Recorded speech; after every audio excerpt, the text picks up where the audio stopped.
Small doses. Self-help from the hip. Small doses. We're talking that shit. Small doses. And keeping it real. Small doses. With me and Nana Seals. It's so funky.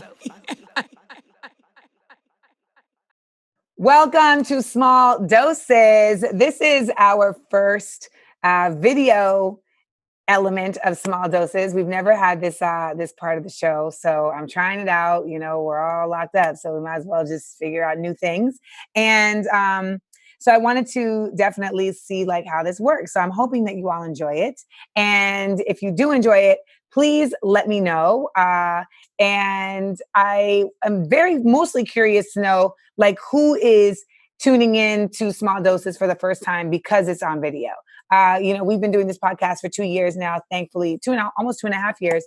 And we've had an incredible audience. It's been an incredible run. So it just felt like time to kind of just add a new element and step things up. And so here we are. So thank you to everybody who's brought us to this point. Today, we have first and foremost, let me just say, like, I hope everybody is okay. I hope everybody is, managing as best as they can through these dark times. And all we have is us. So we, especially creatives, I think we are finding it more important than ever to create, not just for others, but for ourselves, and to maintain some level of sanity amidst uncertainty. And that is imperative. So even if you're not a creative, like this is a great time to indulge in creativity that is being created by others and supporting it. Speaking of which, today's episode is dedicated to Uncorked, which is a new film by Prentice Penny, director, writer, who I've worked with on Insecure and who releases film on Netflix. It is an incredible piece of work. It is just writing mastery, in my opinion. And this next episode that we are about to get into is going to contain some spoilers. So if you haven't seen the film, you may not want to listen to the interview yet because there's going to be spoilers about the story. If you're not even sure if you want to see the film, then maybe it is a good idea for you to listen because it may really inspire you to get up off your ass and then sit back on your ass because there ain't nowhere for you to go anyway, but just to watch the film. Let's get into it. I know that some of you are hurting right now. You know what? All of us are. We're all in a time where we're trying to figure out how to get out of our minds, out of our homes. But we can't. We can get inside these brains of ours and feel like we are trapped. Feel like we have nobody to talk to. But that's when we get Talkspace. Talkspace is the perfect place for you to talk about your space that you're currently inhabiting.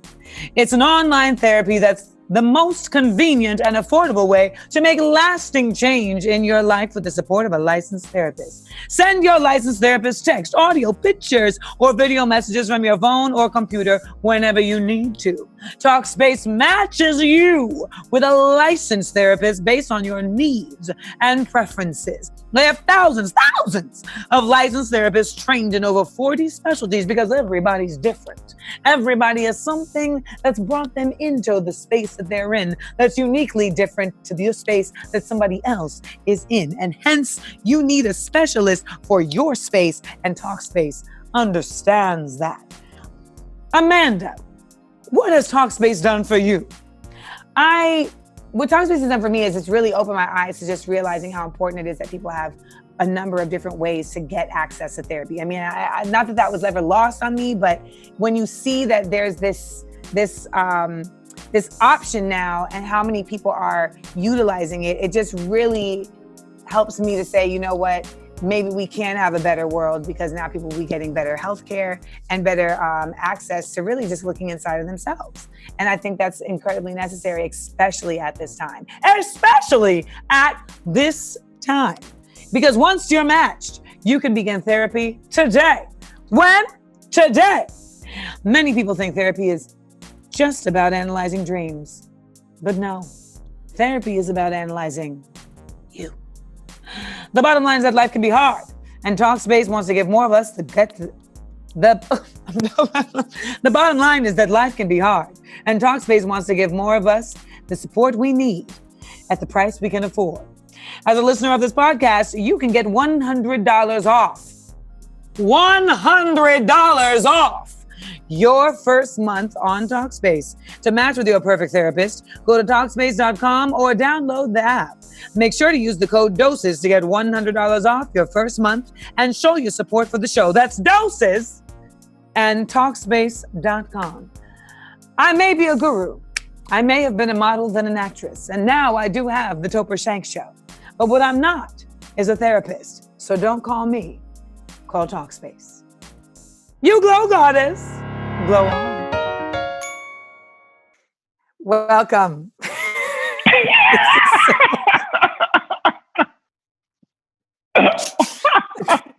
I feel like I'm a dictator, like addressing. Yeah. You're addressing the people. Like addressing you, like Evita, Evita. The coup has happened, and now I am in charge. As you can see, I am no longer at the presidential palace. Prentice is now taking over. So welcome to the first video episode of Small Doses. Prentice, this is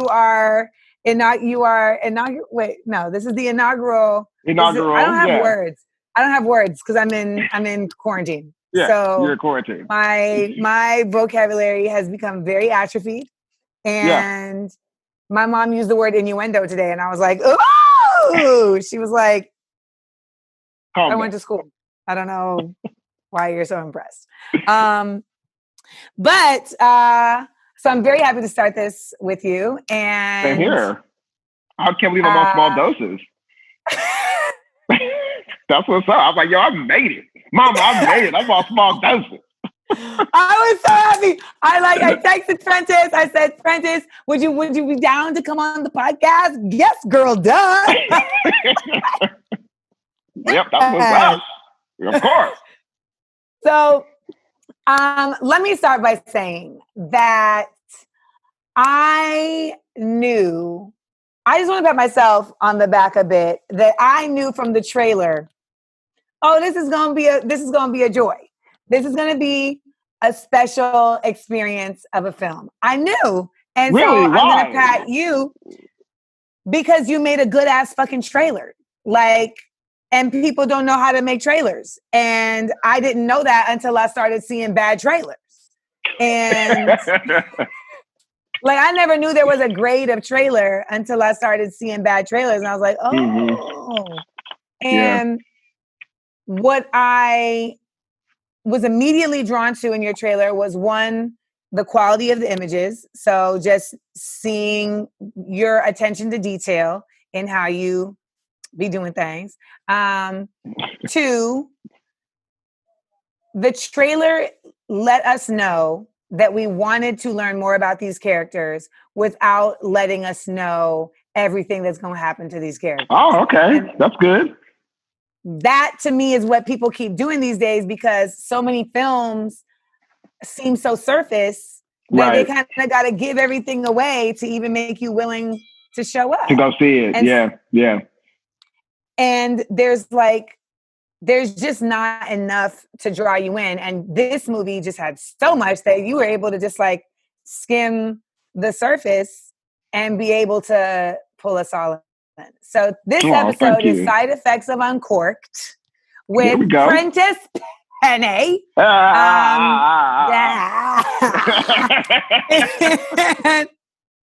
For those who don't know, Prentice is our showrunner at Insecure. Prentice is a writer, producer, director extraordinaire. He's also one of the most meticulously dressed individuals I've ever met. He keeps a healthy closet of sneakers. It's don't sleep. I'm not just a hard bottom. I'm not just a brunch boot. I have a sneaker as well. Right. Yes. And Prentice had a show at True TV. Yeah, we both were over there then. There was a point at one time where Prentice and I were the only two Black people that worked for the company in a room of 100 people that work at the company. And they had the nerve to sit us at the same table. I forgot about that. Across from each other. I'm like, y'all didn't even try to like spread us out. It was So literally just like, okay, polka dots. Like we was just. You know y'all are comfortable sitting here together. Like, come on. You know y'all are more comfortable. And just to even add to this, the person sitting left to me was Sean Spicer's brother, who I forgot about that. You're right. Marketing at True TV. You're right. I forgot about that. You're right. I forgot he was his brother. That's right. That was crazy. He was very lovely, but it was just like, you know who your brother is. He's very lovely. He was. Very lovely. So when you had your show at True TV, I still contend to this day that the pilot was flawless. The pilot was flawless. And, I feel like, these networks be throwing in all type of other things to try and make things make sense. I mean, I know that because I spoke about it in my book, Small Doses, Spoken Truths Every Day. Now available also on Audible. But like, these companies, a lot of times, they just are so concerned with whiteness. It is. Yeah. It's not even like innuendo. They're just like, will the whites like it? Yeah. It was like, how will we appeal to them? And what I loved about your show, though, was that every episode of the show, Prentice would basically like teach us about two aspects that we didn't know about. And wine was one of them. Wine was one of them, yeah.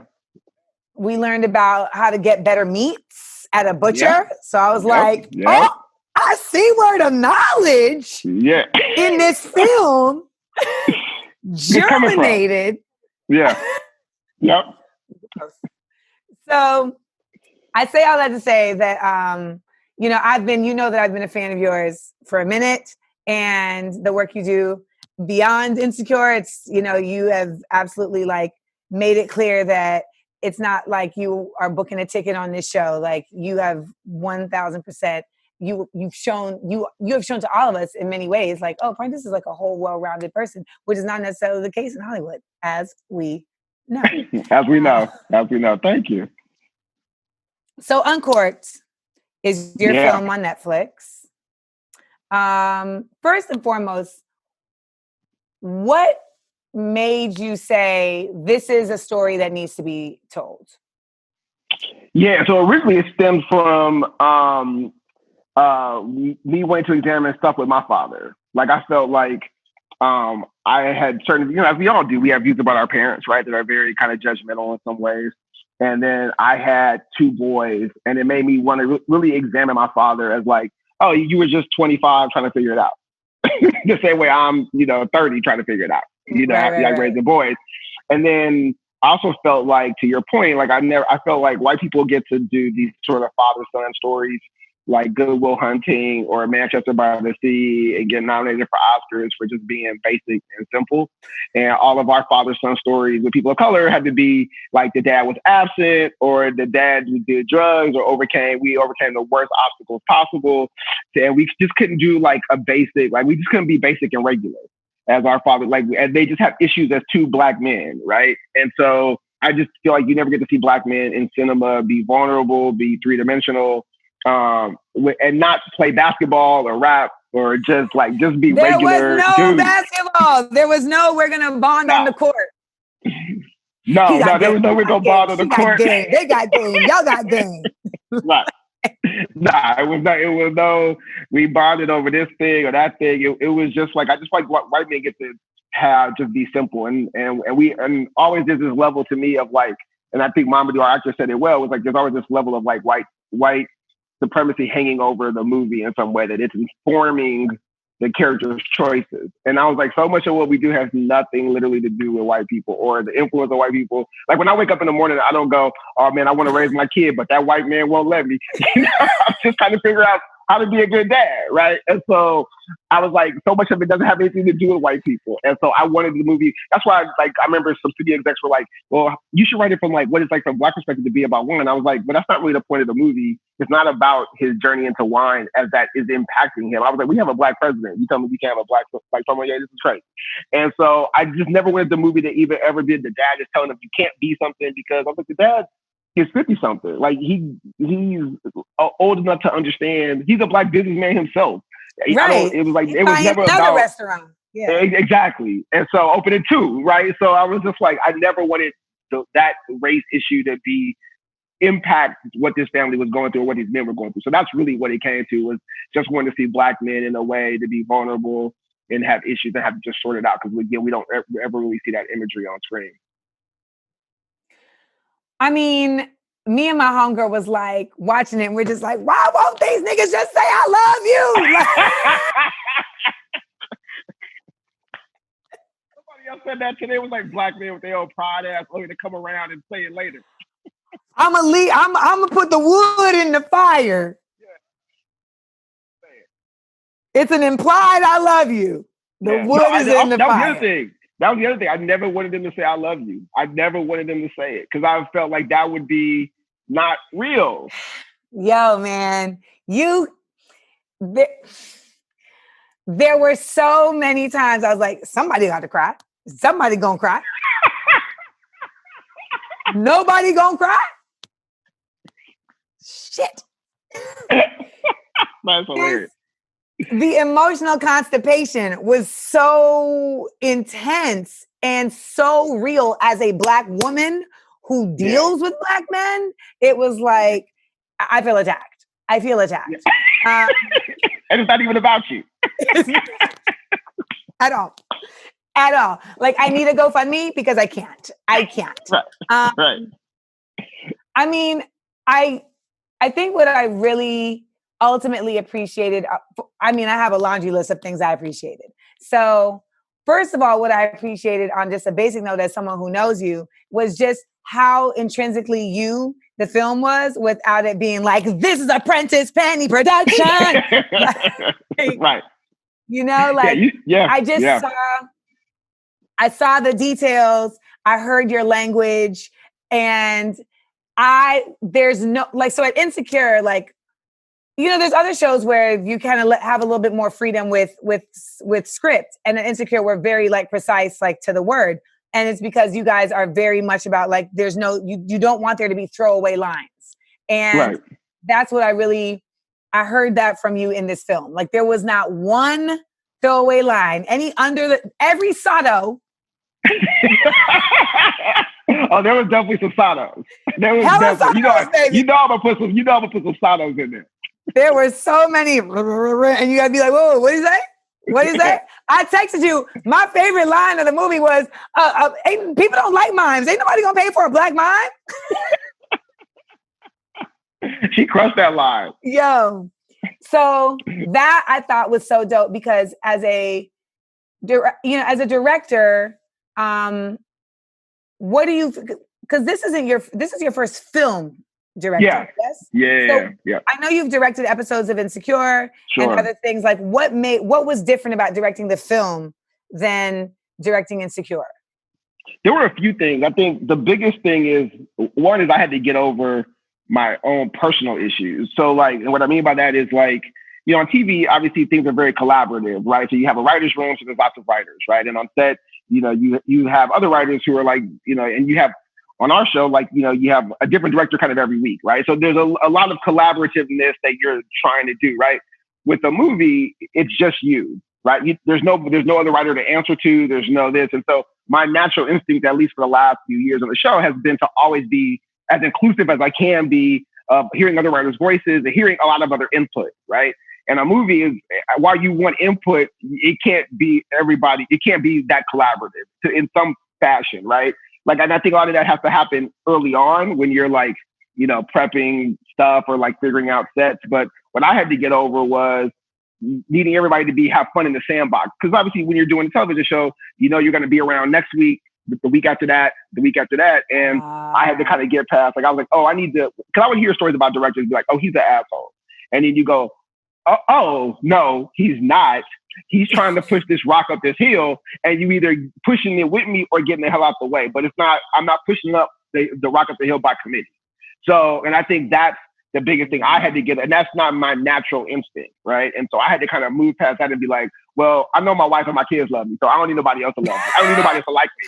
And I really had to get to that place, like day 5. I was like, oh yeah, this is not. I don't care, whatever. I'm going this way. You can either come with me or move out the way. So that was just a personal thing I had to like develop and grow in.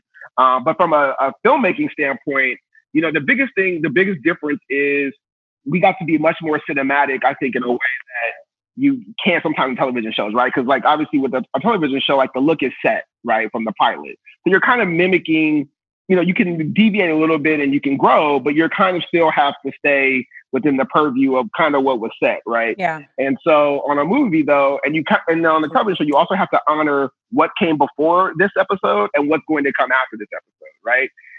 So you have to always be faithful to that, right? In a movie, it's a singular piece of art that there's no before and there's no after. It just exists as it is.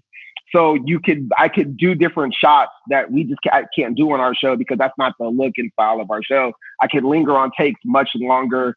I can say, oh, I'm not shooting any coverage of this. I'm just shooting this in one take, in one shot, because I feel like that's more cinematic. So I was trying to make more cinematic choices, shooting in silhouette, which I tried to bring into the show this year too. So I tried to like just take more chances visually to tell the story in a different way than I could on a television show because of kind of what exists already there.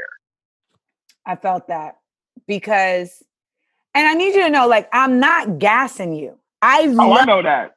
I know that. Because I've done other shit that you haven't hit me for. So so I know your shit's real. I know, girl, you know I know that. Come on now. That touched me here in my left cherry. No, like, it was so good, Prentice. It was so good. Like, I just need to take a moment to just really tell you, like, eye to eye, like, it was so perfect and beautiful. And thank you. I have not gotten to feel that way from a film in a very long time. Like, I love film, you know, yeah. And I go there to feel that way. I go to film so I can be immersed in a world that's outside of my own and leave changed. That's and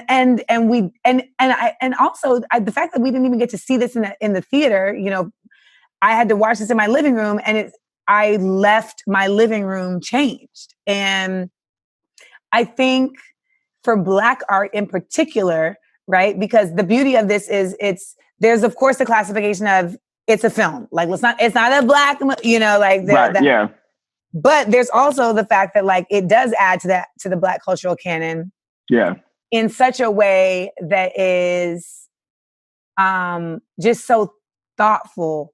And it's like, no, I don't know how anyone can watch it and not be moved by just that. Like, this is clearly somebody who put this together that was like, I'm doing this for us. Like, yeah.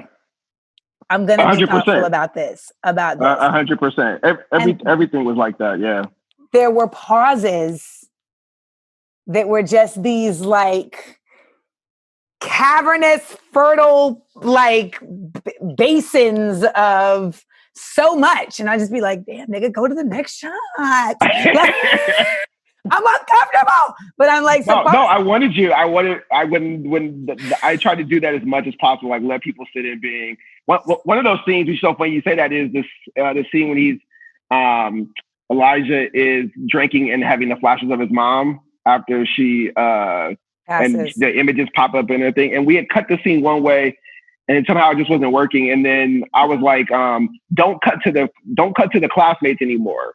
Like, you just hear them off camera. But I was like, I wanted you to sit, because in the performance, on the day when we were filming it, you know, the actor Mamadou was having like in that scene like real breakdowns.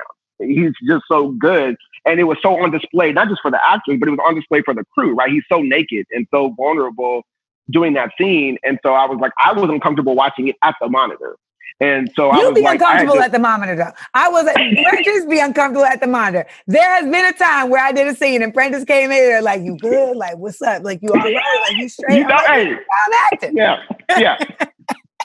But that's when you know it's good, right? But that's when you know it's good, right? When you're actually feeling it and you know it's written. Like, I know like he's saying lines, right, that I'm expecting him to say, but I'm losing myself in the thing. And so when we recut that scene, I was like, don't ever cut to the classmates anymore. I want the audience to be as uncomfortable watching him break down about his mama as I was at that monitor. And at that monitor, I couldn't cut away. I was just there. And so we just like kind of jump cutted the performance, but we never allowed you to leave his face, only to see him or the mom. And that was one of those things where it was like just playing in silence and trying to keep people uncomfortable as much as possible. I think I speak for everybody when I said I can't believe Mama died. I can't, and I knew it, like, because I know story, right? So I'm like, his mama gonna die. She has. I'm ready though. I know it. I know it's inevitable. She has to, but you ain't have to make him not see her before she died. And that's where I was like, you know what? Damn. But that's real life. That's real life. Oh, I know. Like we don't get these perfect goodbyes and these, wonderful moments. And can we just talk for a moment about how bananas Niecy was? Like, oh my God, Niecy was so good. She was so good. I mean, I wrote it for her. Really? Yeah, I wrote it for her. I worked with Niecy on a show for Fox like years ago. We were, again, only two Black people on the show. And we just connected because we knew what it was. Yeah. And she had told me a story, and I'm always getting it wrong a little bit, but the gist of the story is either her mom or her grandmother was in the hospital for cancer or some other reason. And she started doing stand-up, just trying to make her mom or her grandma laugh. That's really where she got her start from. And then it was like, oh, I'm funny. I can really do this. And then obviously she went on to do other things. But that story always stuck with me. And as I was trying to like Lewis and Elijah in the movie are kind of me and my dad. They're versions of me and my father. I'm a little bit different. But Sylvia's not like my mom. And so every time I kept trying to think what this voice sounded like, I just kept thinking about Niecy's story and I kept hearing her. And then I was like, well, I'm going to just write it for Niecy, like in my mind. And I was like, I'm going to just write it for her. And then, because I just was like, well, I know her. Maybe she'll do it. I don't know. Right. And then I told her, I was like, hey, I wrote this movie. And this is even before, I was writing this before I even got on Insecure. So this is, 2014, early 2015. I wrote this movie for 5 years ago. And I just assumed like you had a meeting at Netflix and they was like, we rock with you, write something, we gonna do it. No, I finished it in the summer 2015. We didn't shoot till 2018. The fall. So no, I wrote it for her. I told her, she was like, let me know when you get the money. And I would tell her every time, I was like, I still got this movie. She's like, let me know when you got the money. She hadn't even read it. She didn't even read it. She was like, I'll just do it because it's you. And then I got the money. I was like, yo, Netflix is gonna make the movie. She was like, great, what are the dates? And then I gave her the dates and she was like, well, I should probably read it. And she read it. And then she called me that night and was like, I love this. I'm in. And that's how I got Niecy. And that's why I rock with her forever. And she hadn't even seen the movie until it came out Friday. And then she called me and she was like, boy, you put your foot in this movie. She was like, I didn't, she's been busy. She's on Claw. She's doing 18 million things. And so, yeah. So that's how I got Niecy. But yeah, I wrote it five years ago. So why Memphis? So I knew that once I said it I grew up in a family business, and my family business was a furniture store that my grandfather started, just like the movie. That my grandfather started it. My grandfather had a stroke. My dad took it over, dropped out of college, and then I was next up. So, but I knew I didn't want it to be furniture, and I knew I didn't want the son to be a writer like me. Those are boring jobs. And so I had friends of mine that grew up in family restaurants. And it's usually always like we're all invested, it's all hands on deck because all the family's money comes out of this thing, right? Right. So I thought, well, that's really interesting. And food is very visual. That'll shoot well. And then I thought, Black men, barbecue. I knew it was a father-son story. So things kind of became like, oh, barbecue's kind of thing. I always think barbecue is the thing that men it's very primal, right? In a lot of ways, where like I thought about lessons my father told me was always around like cooking barbecue, and because he never would sit down and be like, all right, son, let's have a talk. It would just be we sitting there, barbecuing, and he dropped some jewel on me, right? And so that's where I was like, oh, that's where I feel like men can kind of have that's like a black man water cooler, right? Yeah, it's like those yeah. type of things, right? And so I was like, well, if the father is so serious about this restaurant, then it has to be at a place where barbecue is that serious, right? And so it really came down to like 4 places, right? Texas, Memphis, North Carolina, and like Kansas City, St. Louis area. And so really, once I settled on those regions, I was like, well, Texas, I feel like I've kind of seen Texas in movies before. I don't feel like I can shoot it in a way that's super interesting. North Carolina, I couldn't kind of latch into. So it really was Kansas City and Memphis. Rich. And when I researched the city, because I'm not from Memphis, never been there, don't know no one from there. And so I was like, well, when I researched the city, I was like, okay, it's 70% Black. Obviously, it's where Dr. King was kept, the Lorraine Motel. There's a ton of civil rights. The I Am a Man posters came out of there. The obviously Stax Records. So you're talking so much Soul, Sam and Dave, Isaac Hayes, obviously even Elvis Presley with Sun Records. Like so much of like Americana that we just kind of take for granted, barbecue and all this sort of things. So, and I was like, for this dad to have such reverence for his father, he probably would have seen he watched his dad open up a restaurant, but also probably watched his dad get dog sicked on him, hoses turned on him. So he has such a reverence. Courtney's character would have such a reverence for his father. So that is all will be informed by where the city is. And so in my mind, I felt like it was probably going to be Memphis, just thinking about those things. And then when we went to Memphis, within like 2 hours, I was like, oh, I was like, it has to happen here. And that's sort of how I got started on it. And then obviously trap music and all that, just felt like, oh, this is a good fit. My mom is from Grenada.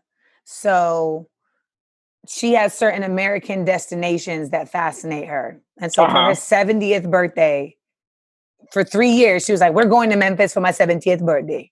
We're going to Memphis. Why did she lock it on Memphis? Right. We were like, me and my aunt were like, Memphis? And I mean, no shade to Memphis. It's just that, it was just like, oh, but because of the music. Yeah. My mom is a big, big, big, big music head. And she was like, I want to go to Watt Stacks and I want to see BB King and da-da-da. And because of me, like, she's also become very in tune to civil rights and, all of these things. Yep. So we went to Memphis for 3 days for my mama's birthday, for her 70th birthday. And so when it came on and it was Memphis, she was like, oh my God, it's Memphis! Like, yes. And my aunt was here. So it was like all 3 of us, like, yes, we did this. We did this. We know it. We know about it. I know what that is. Yeah, we know about this. Yep. And a friend of mine was like, well, I just feel like ambrosia isn't accurate. Like they wouldn't have ambrosia. And I'm like, they'd be serving ambrosia at soul food restaurants. Like 100%. Maybe not in LA, but in the South, they do serve ambrosia. Like that's a regular, like Southern barbecue. My grandmother was from Oklahoma and my uncle, and my grandfather was from like Kansas City. And there would be ambrosia every Easter, every meal, and nobody was fucking with that ambrosia. So I was like, nobody fucks with ambrosia, but somebody always makes it. And I was like, the sister can't cook, so what she can do is do some Jello and throw some marshmallows in that shit, and that's nobody's eating it. You try to eat this monkey bread? Yep. I ain't gonna eat it again. But I ain't gonna eat it again. Right. But it wasn't bad. It wasn't bad. That's what we always talked about. It took the mama to die for her to start being. I think about that immediately. I'm like, look at that. Took a death. It took a death for her gift to rise. Jesus. No, something that I've seen a lot of people talking about is how we was all, I knew you well enough to know that it wasn't going to go down this road, but like people were like, oh, white savior, I see it coming around the corner. And then it was like, aha, gotcha, bitch. Yeah. So I guess my question is, there's certain stuff in the film, and that being one of them, that I was like, I wonder if that was like from draft 1, that he was like, I don't want this white guy to be like this. Or if that came later as an evolution. Yeah. In what way specifically, like being able there to like to help him out or save him in the test? Well, just making the choice that he wasn't a white savior, and being 100%. Yeah, because it was never about that. Like Harvard, in the earlier drafts, Harvard had always bailed on him. Because that was just real. Like it was, the thing that I liked about Harvard, which I think Matt McGorry played him great, right? Because we had other guys that Matt was so good. Like we had other guys who would look like the stereotypical, like, hard, like chiseled features and like Mad Men. Yeah, very, very Don Drapery, and they all kind of played it one note. And what I liked about Matt was like, he wasn't like the most obvious terms physically in terms of like how they were, but his arrogance. And I was like, that's how white men are sometimes, is they have no physical reason to be arrogant, but they just like, well, I'm white, so I'm me. So and Matt just embodies. And what I loved about Matt's performance too is like he didn't play the archetype of that, right? Like he actually is a good friend to Elijah. He actually is like says like, I'll help you out. Like, can you do this? Could you come or whatever? And he basically does, I think, like a lot of young people do, and not even necessarily white specific, but he basically tells, like, they're kind of kindred spirits, right? Like Matt's character has issues with his father too, right? He basically says, look, I get it. Yeah, I have the same things, but like, you got to do what you got to do. But when it came time for Matt to stand up to his father, right? And he just couldn't do it. And I think that was in that scene when he has to disappoint him, one of the things I told Matt, I was like, try not to look into Mamadou's eyes as much as possible in the scene, because you're so embarrassed of what you said to him back in Memphis. And he just played that so great when he was just like, he didn't want to make eye contact because he's ashamed. I was like, that's what this moment is. You're ashamed to tell him this. And he just I thought he brought a lot of humanity to that, but it was never about white people. I never wanted any of that energy in the movie at all. I loved the girlfriend and how she never let up. Oh, Sasha, yeah. No. She's actually based on my wife. My wife don't want people to tell people that, but she's actually based on, my wife's name is Tasha and the character's name is Tanya. And because that's how my wife is. My wife will never, well, why can't you do it? That, like, she won't let me ease by on my bullshit. And I feel like that's what like a good woman does, especially a good Black woman, is like, she won't, like, even the scene when they're like in the bed together and he basically called her out about her shit. And just the level of like the head wrap, and he's trying to get in, like, did you set the alarm?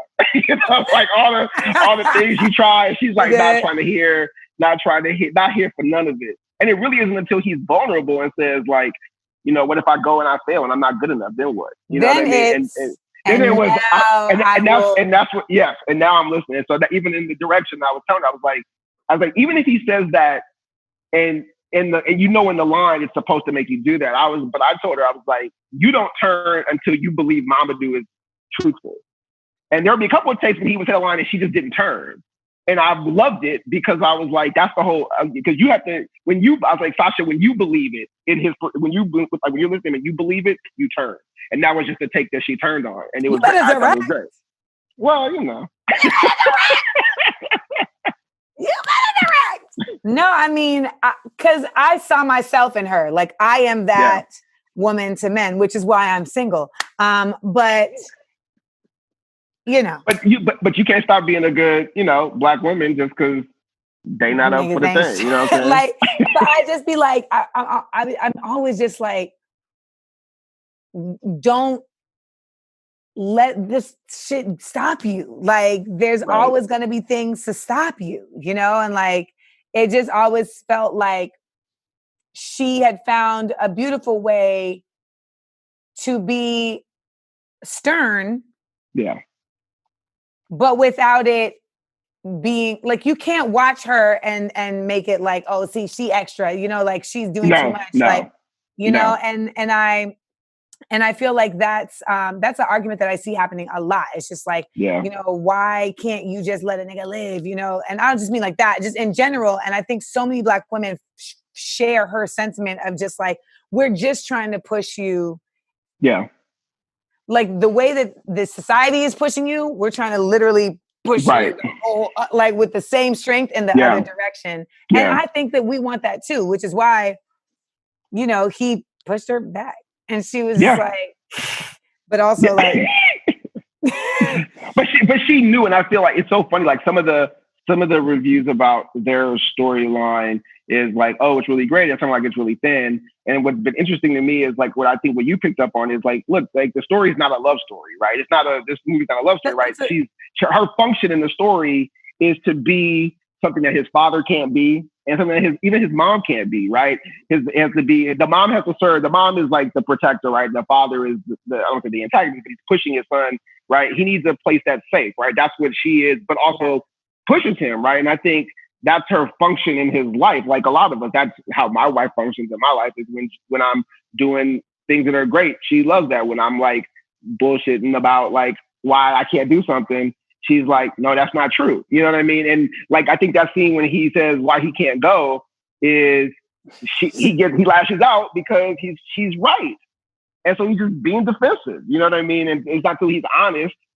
Is it actually, is he worth a damn? You know what I mean? So that I just thought I thought she was so real. Even in the roller skating ring, when she was wronged, right? When she kind of she was like, I don't know. She said, well, if you make these excuses. And it was like, and she caught her, she was like, you know what? I have a tendency to speak too quick sometimes. And she owned it. So, but she didn't take it back. But you're right.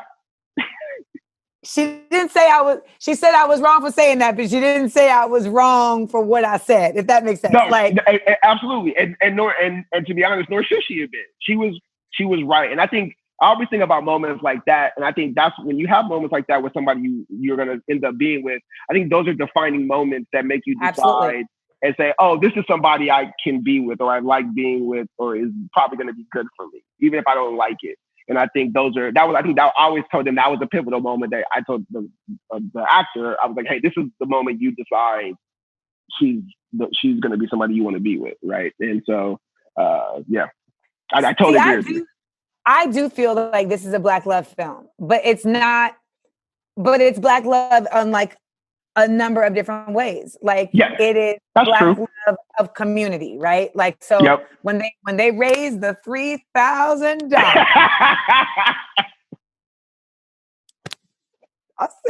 I cried glory tears this whole movie. Like, just like a single tear.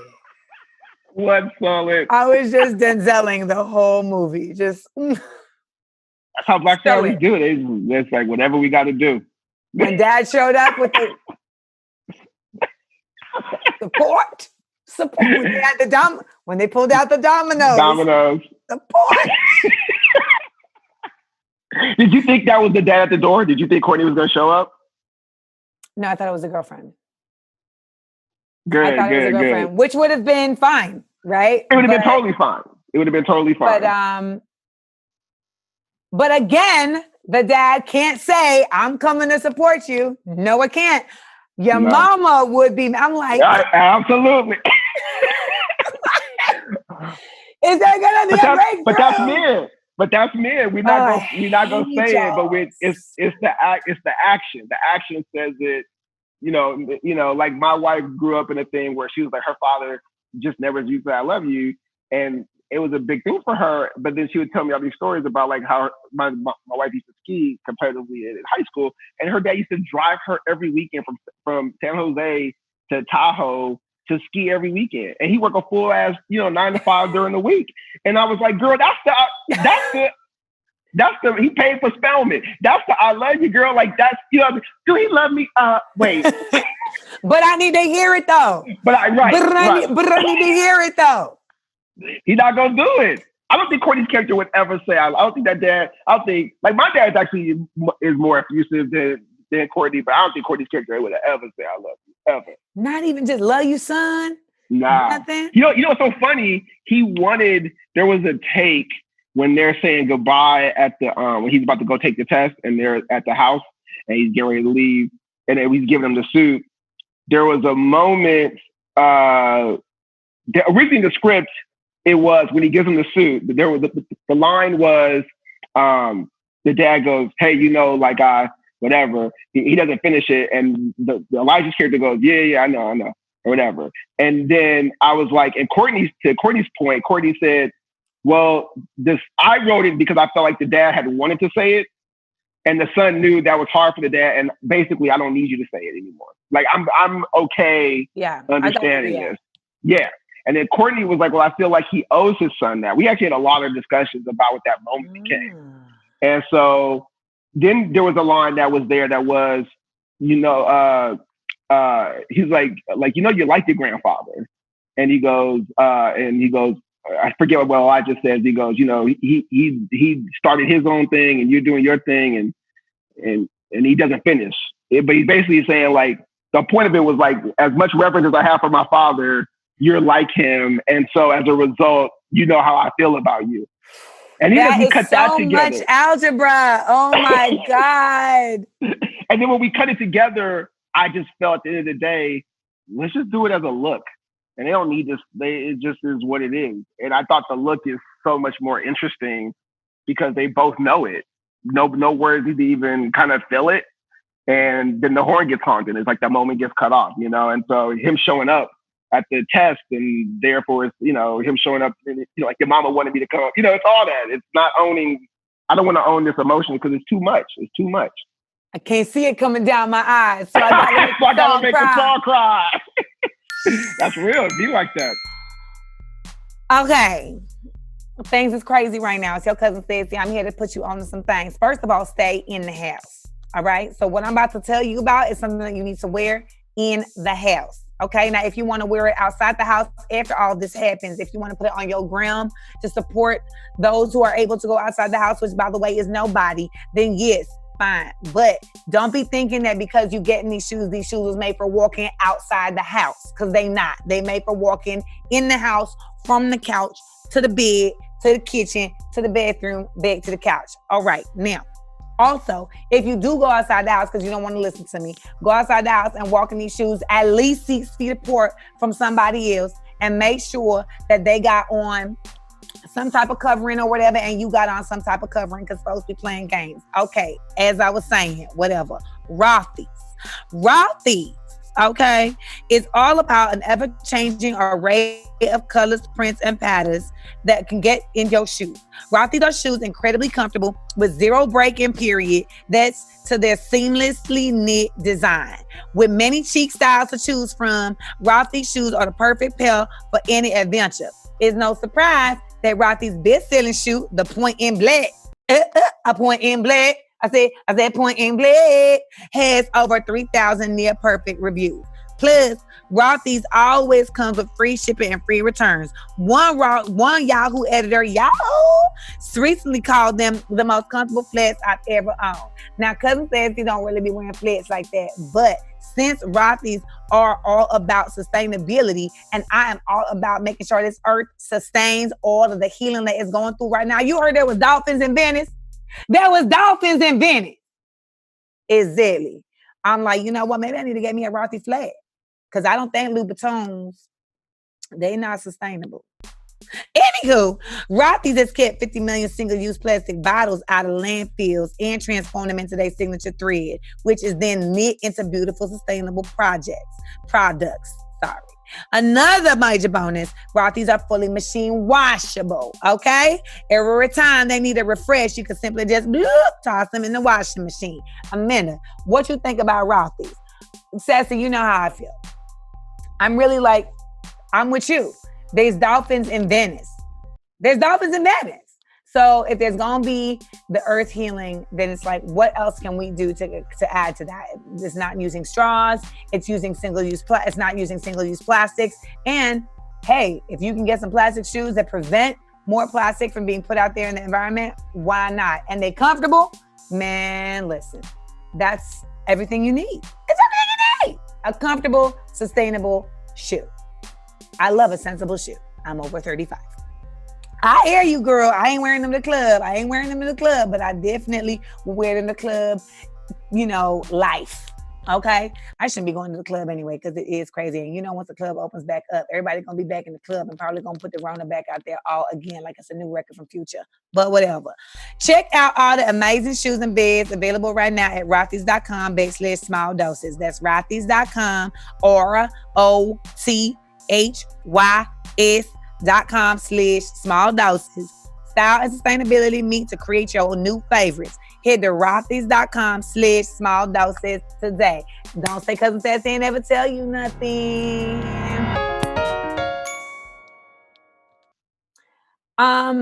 So what was the process of writing this? Because I think for a lot of people, so we just had Kenya Barris on, and he was just talking about like TV writing. And I think one of the things that was very interesting that I just picked up from you was he talked about how he was like, don't write the story, write with a thing that you want to say and write the story in order to get what you want to say across. And so when I asked you about, you know, what made you want to tell this story, I thought you were going to lead with, well, you know, niggas know about wine, even though they be trying to say we don't know about wine. But it was like, no, like this is about my father and me. And it was just, these were these devices that allowed for me to tell this bigger story through this. So I just wanted to hear more about like your process, because writing it for 5 years. So you wrote it 5 years ago.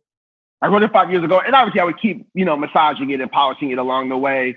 And then obviously once we made it Memphis, polishing it even more because that started to infuse, you know, a much more of a. How late in the process did you decide it on being Memphis? It was set early on in Memphis. Actually, from the first draft was always Memphis. Once I had locked in the cities, but then going there added another layer of things I needed to rewrite based on time of year we were filming, because I had some scenes that were set outside, because in my mind it was always summertime. I never think about the South in the winter. And it became so much more interesting when we just happened to have to film there in the winter. It just became more interesting visually as a canvas. So then I had to rewrite scenes that were, you know, outdoors, indoor, like the family thing. Instead of, I had to write inside the house for a barbecue, so obviously that changes some dialogue possibly. But yeah, so I'd be working on it for about, you know, 3 or 4 years. Yeah. What would you say is like what was the biggest addition to the script, if there was one at all, that was like kind of like a last thought? Like, I feel like there's all, like as a writer, like you'll have like, okay, this is how it is, this is how it is, this is how it is. And then you'll have a Eureka moment. Like, what was there any Eureka moment that made you be like, oh? There were two things. One, originally in a very early draft, he passed the test. And that, it always kind of bumped me. And I didn't know why. Like, and it's interesting because some of the responses online, like a lot of people obviously I'm just very thankful, like love the movie a lot and really love the ending, that it's messy, right? And it's gray.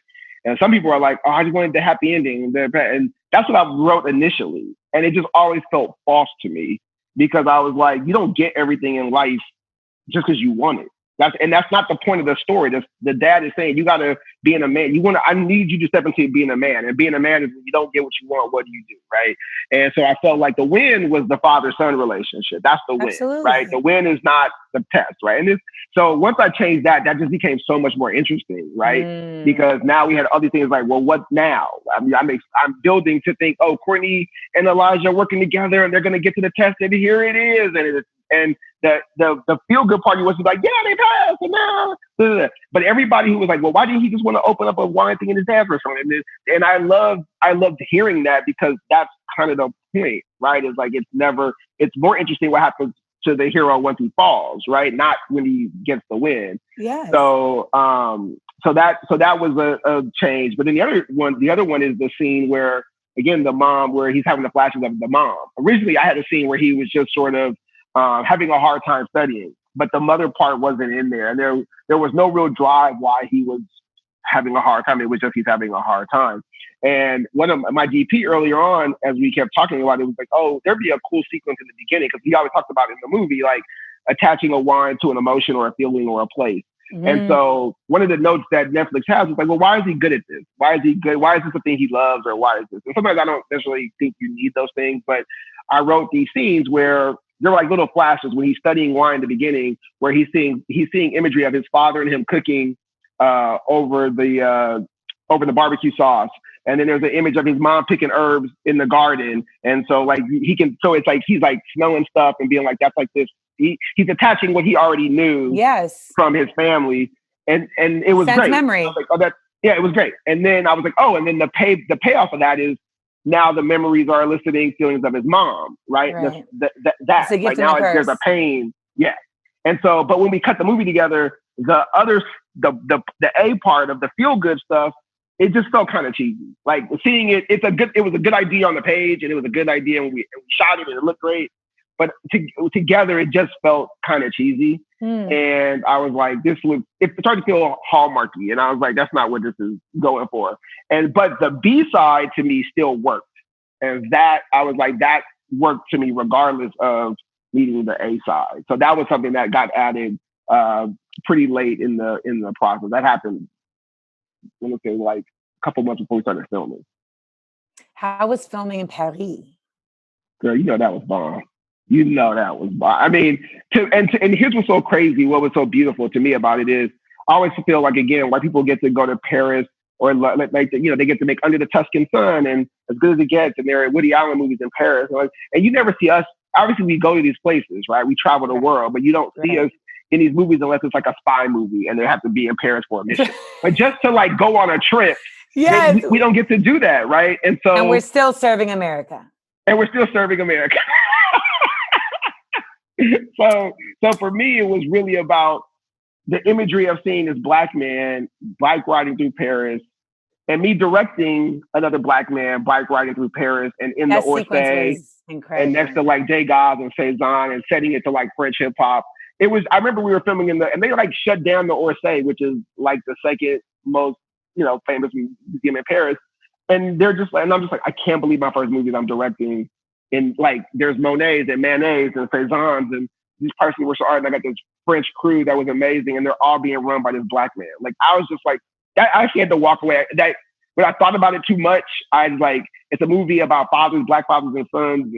And here I am. And it was just like, I had to actually kind of compose myself. Yeah, because you're just like, where they do this at? Like, where does this exist? I was like, I've just never seen a black man bike ride through Paris in the way that I see white counterparts do this. And I just was like, I was honest.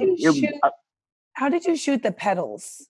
Like when he was riding, is that a GoPro? Yeah. We put like it's like a red, we shot with the red camera and there was like a mini red that's like, it almost looks like a small box.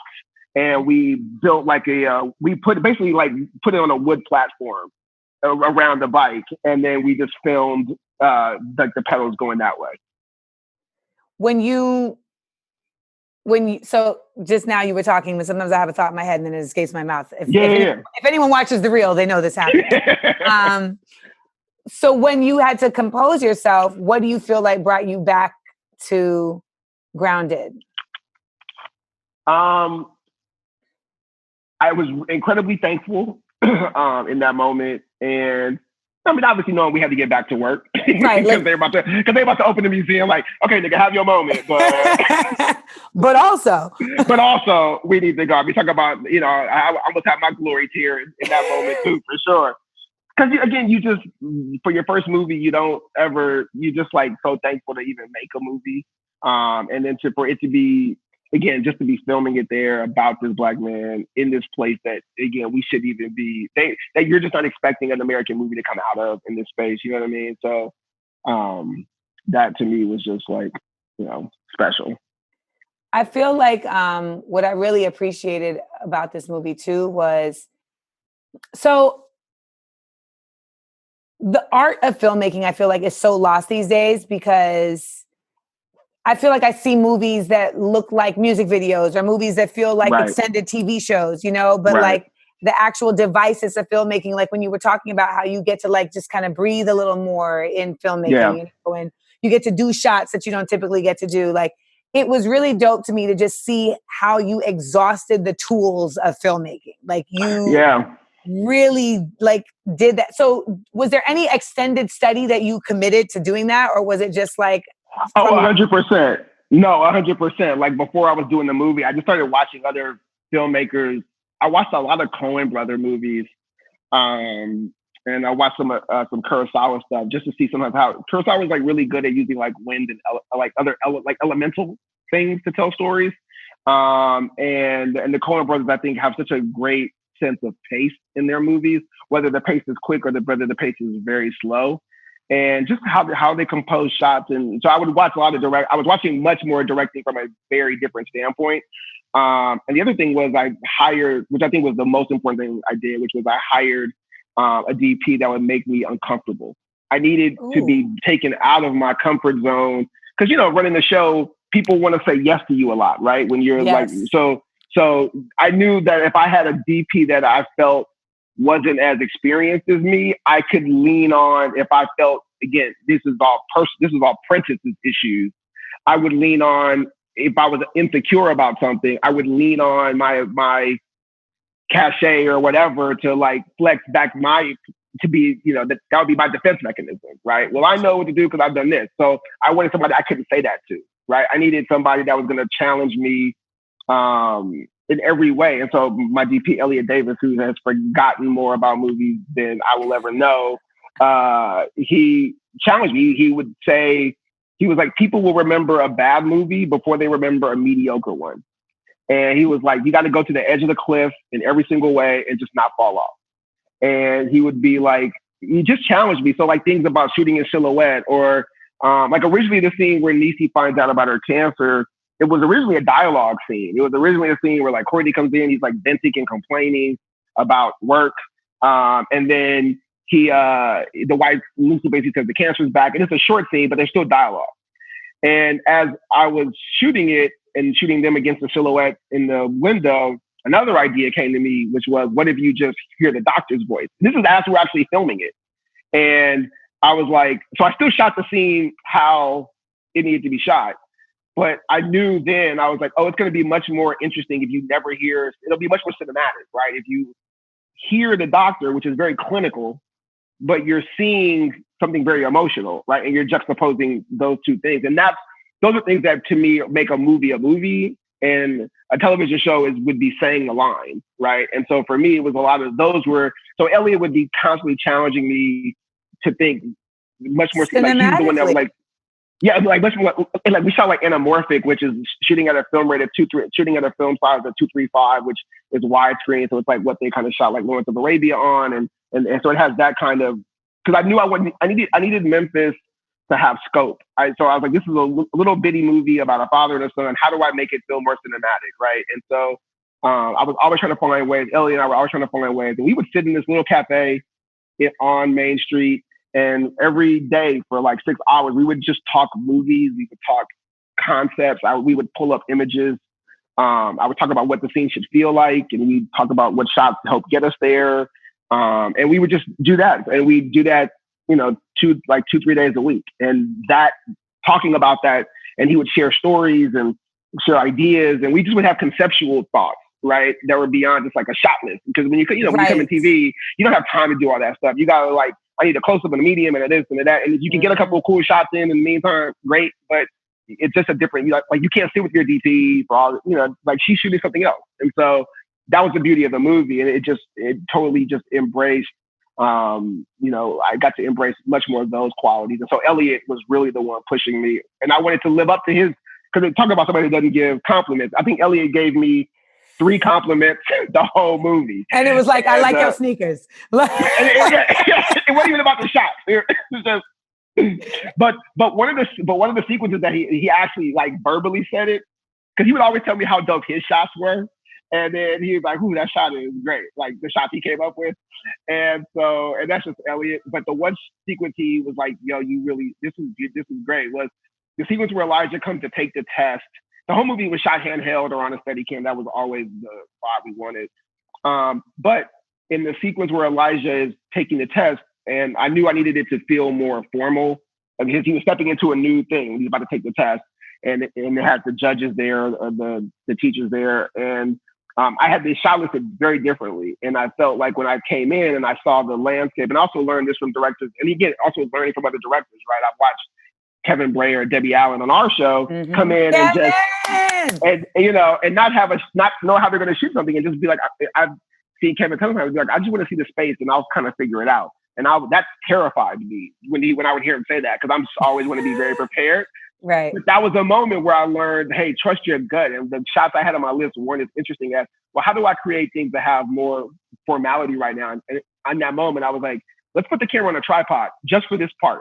And let's make everything super angular and have composition, right? Everything is very right here. And so we shot like him on one side, the judges on the other side. Yes. We're right behind the judges. We see 3 doors behind him. We're right over his head. The judges are perfect. Everything was symmetrical. The glasses, the tables. So I was like, everything right now is very formal and rigid and serious. And I was like, let's shoot it that way. And so that's what we did. And then the second he grabs the glass, we're back to handheld because I was like, now you're back in his world. And so that was a moment there. And then in that, when we were doing it, he was like, Elliot was like, that's a good idea. And I was like, because he don't give nothing up. And I was like, okay, I did it. I got it. Okay, he got it. I think I got one more after that in Paris, and that was all the compliment. I like your beret. I like your beret. Yeah, no. I give you no shot compliment. Well, this was one of those films that I judge people on. Like, if they don't like it, I judge them. And, that's a real thing that I do. Like, I've ended a date early because someone said their favorite rapper was Jim Jones. And I was like, well, what are we doing here? That is priceless. That is priceless. We could pretend. I say in my special, like, a true story is I was on a date and a dude said to me, like, yeah, Stevie Wonder is overrated. And I was like, we could just wrap this up. No. Yeah, we need to. Yeah, we pulled into a train station and I literally just got off the train. And he was like, damn. I was like, it's just not worth it for either. What are we doing? Yeah, we're kidding ourselves. We can pretend. I can't have sex with you now. I can't. No. Not the Jim Jones. Just bullying. I can't. No. This was such a treat. And we're in this crazy time in the world. It's dark. It's uncertain. It's historically going to be a time that people look back on with a myriad of adjacency, right, of juxtapositions to it. Yeah. Because, 100%. I'm watching Michael Yo today, comedian Michael Yo, talk about how he had pneumonia and corona and, he was in the hospital, and they tell you the minute you get there that if things turn worse, you're not going to see, as he coughs, as if things to the worst. You can't get it through the computer now. I don't think. You sure? Because they be coming up with new shit every day. They do. They be changing. Changing. At this point, like, I got to go to Target later, and I'm just like stressed out. My choices. I'm stressed out. Like, let me do my wheel real quick. Literally. By the way, you're famous when they recognize you with a mask on. Like, I was in Target, literally, like, with gloves, looking crazy. And I'm like, so can you tell me where I can find a bike lock? First of all, I appreciate the woman for not judging me for asking where the fuck I can find a bike lock. But she was like, I first have to ask, is you a man of steals? And I was like, how? Can you ask me that for 6 feet though? Can you just ask me that? Someone in Trader Joe's asked me for a hug, and I was like, oh, no. Because she worked there too. And I was like, I know they said we can only take 2 cases, but these are like the 4-packs. Is it the same for the 4-packs as it is for the 20-packs? And so we just finished having a conversation about rationing water. But can I get this hug though? Can I get this hug? And me and my mom were like, no. No. And she looked hurt for a second and was like, oh, right, Corona. Right. Like, oh, right, pandemic. Yeah. That whole thing. Right. But I say all that to say that in the middle of all of this, here comes this film that is such light, and, that oddly enough, everyone is trapped in the house and has to have the opportunity to watch, And I was like, if anything, if we could get niggas to stay in the house, at least a good film. Because motherfuckers is not taking this shit serious. And no, they are not. They are not. No, Harlem be functioning like it's just the Harlem Renaissance. It's like, this is... No, it's crazy.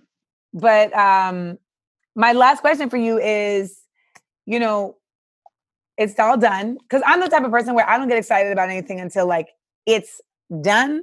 Yeah. I get excited about the accomplishment, not the opportunity. Yeah. Like, some people be like, yeah, we get to do this. I'm like, no. It could still be trash. Yes, it could still be trash. Yep. So now that it's all done and it's out there, and for what it's worth, and I know what it's like to put stuff out there, and then you have an initial like dope response, which is still like, but I feel like there could be haters lurking. Like, right. Right. Just know, as a fan, as a creative, as a consummate purveyor of excellence, this is one of my favorite films. It is. Thank you. Fabulous. It is timely. And it's one of those things, it inspired me. I've been in a rut. I've been very much like, why are we even doing this? Like, right. Creatively, I've just been very like, I guess we could, or I could just start rescuing dogs. Like what, like I've really thought about it. Like, right. And it was one of those pieces that really made me be like, you got to dig deeper, Seals.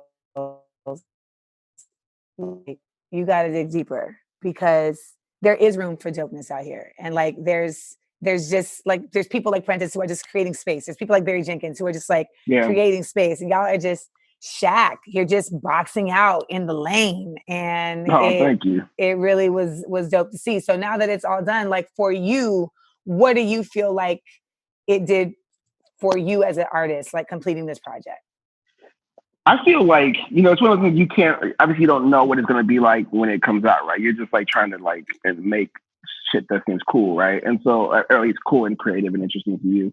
For me, it was like, it was very freeing because I was putting a lot of, in a good way, I think, putting pressure on myself to step into a new thing, right? Like, obviously, like, there are directors out there like Barry Jenkins, and I work with an amazing director in Melina. Like, so I'm around a lot of talent behind the director's chair a lot, even on like the same on our show. And so, to me, it was about, can I push myself to, like you said, to use all the elements of cinema to try to tell an interesting story, right? That still like resonates and still has all those pieces to it. So for me, it was just like, okay, I can do this, because you don't really know until you do it, right? And I feel like, okay, now I feel like, okay, cool. I'm actually, like, to your point, I'm more excited about what I want to do next and pushing that further, right? And going another step, and because I didn't even really get to prep how I really even wanted to prep as much on this movie. Like, there were so many more things I wanted to do. Like, there were things like I would do next time, like there would be things where I would do like more in-depth character things. So when I'm sitting there talking about character, I'm almost laying out even more so, even with just more nuanced things that I could like have actors sink their teeth into, right? Or it'd be like, like I had a lookbook, but like now I look back, I was like, oh my God, like it could have been so much better, like so much more interesting. You know what I mean? Like I would have just taken more time just on things I know that I would have done differently. You know what I mean? In terms of like more so prep work out, right? Like I watch more movies now in a way that I didn't watch, that I thought I was watching a lot then, but like even now, like one of the things I'm doing now that I learned from one of my producers is like, I'm watching like all these directors I love and like watching their movies in the sequential order in which they made them, because I want to see their evolution and growth and see like, oh, what do they do different? And what do they do different in this genre that they, do they repeat a genre that they do? What do they do and why do they do it? And just seeing their growth. And not that I'm trying to mimic them, but you just want to learn, right? And so that's what I'm trying to do more now. So that's when I mean like more prep stuff, even before getting behind the director's chair again. It just that's what I'm doing now in advance of that. You know what I mean? So that's something I'm excited about is the study of it. But I think a lot of people don't think about a lot of times. Like, especially I think like something like new millennials I just want to make it, which is like dope. I love that energy, but there's also sometimes a lack of reverence for the craft itself. And I feel like that's what I'm trying to just honor and have more of that. To that point, can you send me the script? Yeah, absolutely. So I can study? Yeah, absolutely. I'll email it to you. Like I'm in the energy space of like, I need to write something. I want to write it. But I'm like, but the craft. And I feel like I haven't, I'm a buff, like I'm a movie buff, I've studied I've studied on a fan level in the sense, and I let me give myself a little more credit. I've studied beyond being a fan. Like I've studied as an artist and saying like, okay, like, what do I like about this? What do I not like about this? Like, how does this move this? So, it's like you have an innate story, but to your point, I don't feel like I have done the studying that I really should do in terms of screenwriting. And I've tried like the whole like I've read, reading Save the Cat and these things, but I'm and I know a lot of my listeners are like this, like I'm more kinetic with my art. Like, it's less technical. It's more like, I know what you mean. Yeah. It's a feel. It's a feel. Yes, it's a feel. So when you're reading scripts, you can feel that and break that down in a lot easier way than like just the theory by itself. Like I feel like it's like you need which is why people go to school. Yeah. But the scripts are good too, because then you get this, like, you'll see this, obviously you've seen the movie now, so you can juxtapose what was on the page, right? And then either A, how that got illustrated, right? And B, what stayed and what went. You'll be able to get a sense of, because there are lots of scenes in the scripts that we just cut out. Like there's a lot more of the Paris stuff, but it just wasn't moving story forward. It was nice, but it just wasn't, it was kind of getting in the way. You didn't need it. And there's rearranged stuff too. So you'll also see some scenes that got rearranged. Just one more question, because I'm so fascinated by because a lot of times people either direct a film or they act in a film or they write a great film, but to do all of these, to write it, direct it, and a lot of people really do not respect the edit. Oh, the edit, I always say, like, and I think a lot of people know this, right? There's 3 movies. There's the movie you write, there's the movie you shoot, and there's the movie you edit, right? And they're all what you're trying to do throughout that, though, whether you're in television or movies, is you're trying to keep thematically the same thing happening, right? So the same feelings happening. So whether or not, like, there were times, again, like I told you about that father-son scene, that on its face, on the page, it was fine. When we shot it, there were other more interesting versions than the one that was on the page. And then in the edit, we left all those and just went with a look, right? So, because they all elicit and make you feel different things. So, but in essence, what I was just trying to create for that moment was a moment that, at the end of the day, that scene is about them saying, I love you. Now, whether they say the words, I love you, they dance around it, or say nothing at all, the feeling that you need to leave that scene with is that I love you, right? That's the intention of the scene. So as long as you always maintain the scene's intention, how you get there, which I think what Kenny is kind of saying, is it doesn't really matter. You're just trying to keep that feeling or that intention there in all the scenes, right? That's kind of the point, right? And so the lines can change, however you shoot it, the music can change, but as long as the intention is, this scene needs to be about, or, in the garage, this scene needs to be about the father and the son finally having words, right? Whatever the words are, is okay. It's really about, do you feel the father's anger coming out and the son's anger coming out? And that's the most important thing that matters, what they say or do, as long as that stayed. Because there were lines I cut in that they actually had more dialogue. And I was like, men don't be, on the thing, I was like, they would either be fighting right now, or I don't know no black dad that would just let his son keep talking to him like this. And so I actually paired it back. I just started, and then in the edit, what we started doing was I started having them cut each other off. So like I let them stop finishing. So in the edit, we just had the words overlap each other. And then that became more interesting, right? And so again, to your point about the edit, like we had a different editor at first, and then shout out to Sandra Montiel, who came in and recut the movie, and she was amazing. And she was the one that was like, we should rearrange this and do this and da. And she was all right. I think what I've gleaned, okay, innuendo, glean, okay. Mostly from just how this all manifested is really, you just had to decide to trust your instincts, and you put together a team and you prepared yourself enough to where you could trust your instincts on the spot. And I think a lot of us 100% underestimate just how important that is, because at the end of the day, if you can't trust yourself in the moment, like you're going to kick yourself later. Yep. That was the biggest thing. Was I was at that. What the biggest thing also, again, just apprentice issue that I had to get past. I had to get past being afraid to fail. That was a personal thing I had to move past, because it was not going to let me make the movie. At least I was trying. You can't be a perfectionist. It's not possible. And I just was like, I can't play it safe. I was like, I got to be all in on this thing. Like you said, like I got to be all in on whatever creative direction I'm taking and just trust it. You know what I mean? And so it was nice. It's like sometimes I have success, and sometimes I think I shot up like, it didn't work. But I'm not mad that I'm happier that I tried it than I didn't try it. Because the things that I did try that worked, I thought worked really well. So, but that was the thing I had to get over, like, as opposed to playing it conservative and playing it kind of safe, visually or go music. hard. Radical self-acceptance. Radical self-acceptance. You have to. Well, I appreciate that a a Blackspert alumni of Smart, Funny, and Black, has gone on to continue to add to the, the cultural game. I gotta come back because I lost last time. You do. You gotta come back. I want to have you come back again. I want to get you in like you versus Barry Jenkins or some shit. Like to go up against Barry Jenkins. Barry Jenkins don't want none. I'm saying it right now. Barry Jenkins don't want none. It's out there. It will be manifested. It will be manifested.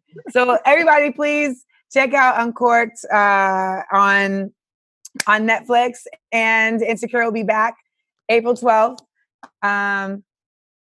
In quarantine, my mom was like, "Well, you know, Insecure about to take over on the internet." I'm like, "Yes. I'm aware." Yep. And thank you so much for having me. Thank you. I appreciate it. Thank you so much.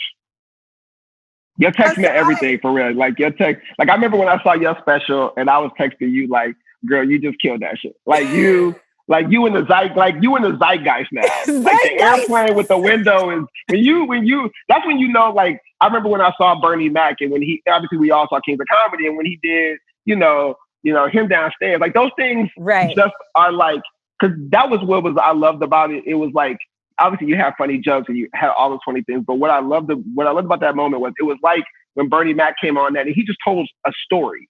And obviously he crafted it as you crafted it, and of course, but it doesn't feel that way, right? It feels like you're just talking. And that's when you've connected to people in a way that's like, oh, it's a conversation. And we've all had this universal experience. And that's what I felt like you texted. So when you texted, I know how I felt when I texted you and I was watching you and I was just like, because I see you on the show. So it's like, obviously I've been seeing you the last 4 years and so I know how talented you are, but that just took it to a whole other level. And so when you texted me, I felt your text. I felt it because that's when I was like, because again, you don't blow smoke.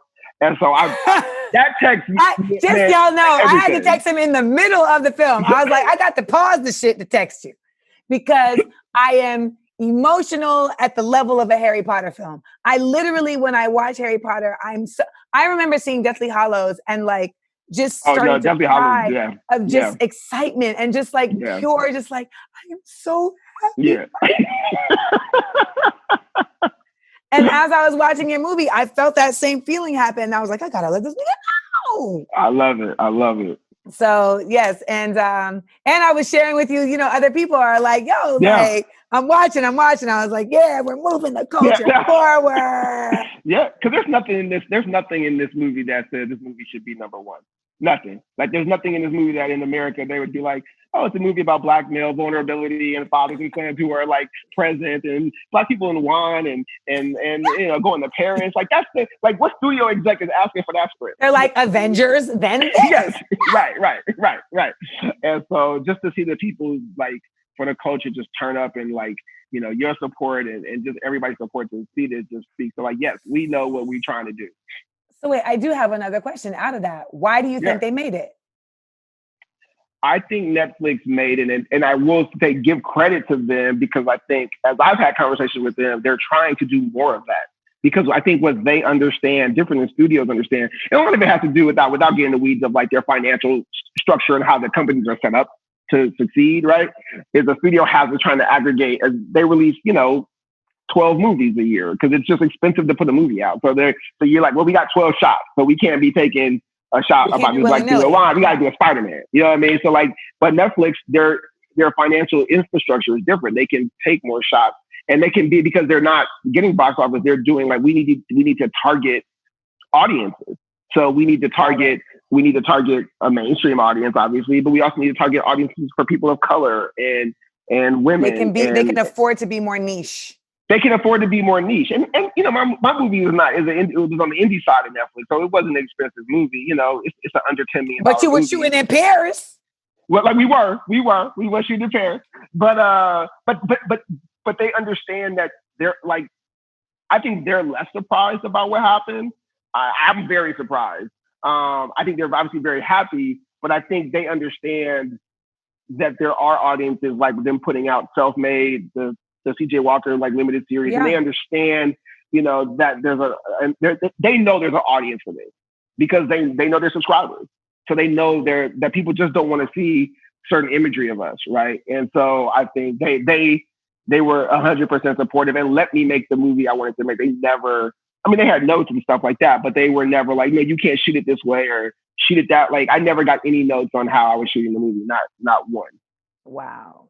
Well, so they were, shout out to Netflix for letting me like just kind of make it how I wanted to. Well, thank you so much for joining us here at Small Doses with a very large dose of Uncorked. And make sure everybody go watch it. And I can't wait to see the next thing. Thank you, girl. I appreciate it. Appreciate you. Thank you, Prentice. I will talk to you soon. Thank you. See you, girl. See ya. Bye. Bye. Smart, funny, and